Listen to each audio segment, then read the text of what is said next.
Papa mummy का सह खा रहे हैं। अब पापा मम्मी के लिए खाना बनाएंगे। मम्मी आपके लिए रोज खाना बनाती है। आज आप मम्मी के लिए कुछ बनाओगे तो मम्मी ऐसा पेट गुजरता है। सही कहा, सही कहा। मम्मी का मूड सीधा करने के लिए मैं गोल गोल जलेबी बनाऊंगा।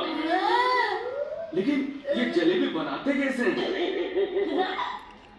उसकी चिंता मत करो पापा, मेरे पास रेसिपी बुक है।